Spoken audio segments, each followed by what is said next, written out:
আচ্ছা বলো তো তোমরা কে কে কষা মাংস খেতে ভালোবাসো? কষা মাংস, তা আবার মাটন কষা। আমার তো মনে হয় প্রত্যেকেই মাটন কষা খেতে খুবই ভালোবাসো। তাহলে চলো রেসিপিটা দেখে নেওয়া যাক। প্রথমে মাটনটাকে ধোয়ার পর ভালো করে জল ঝরিয়ে নিতে হবে। তারপর এটা বেশ কিছুক্ষণের জন্য ম্যারিনেট করে রেখে দেবো। ম্যারিনেশনের জন্য আমি এখানে দিয়েছি হলুদ, লঙ্কা বাটা, আদা বাটা, রসুন বাটা, নুন, টক দই এবং সর্ষের তেল। খুব সুন্দর করে চেপে চেপে মটনটাকে মেখে নিতে হবে। তারপর 3-4 ঘন্টার জন্য ম্যারিনেট করে ফ্রিজে রেখে দিতে হবে। ফ্রিজেও রাখতে পারো বা বাইরেও রাখতে পারো। তারপর কড়াইতে সর্ষের তেল গরম হলে গোটা গরম মশলা ফোড়ন দিতে হবে।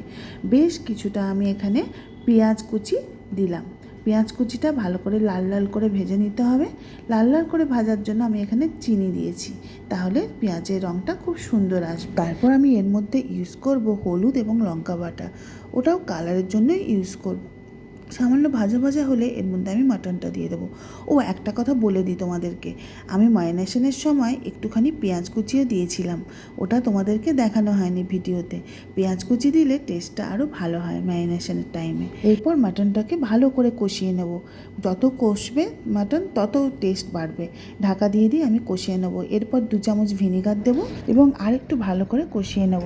এরপর বড় বড় করে কেটে ভেজে রাখা আলু অ্যাড করব। আলু ছাড়া কিন্তু মাটন ভাবাই যায় না, কি বলো? খুব ভালো করে কষানোর পর যখন মশলা থেকে তেল ছেড়ে যাবে এর মধ্যে আমি কিছুটা গরম জল অ্যাড করব। এরপর ঢাকা দিয়ে সেদ্ধ হতে দেব। গ্রেভিটা শুকিয়ে শুকিয়ে এলেই রেডি আমার মাটন কষা। আমি তো এটা গরম গরম ভাতের সাথে সার্ভ করব। তোমরা কি দিয়ে পছন্দ করো অবশ্যই জানো কিন্তু। তাহলে চলি, টাটা।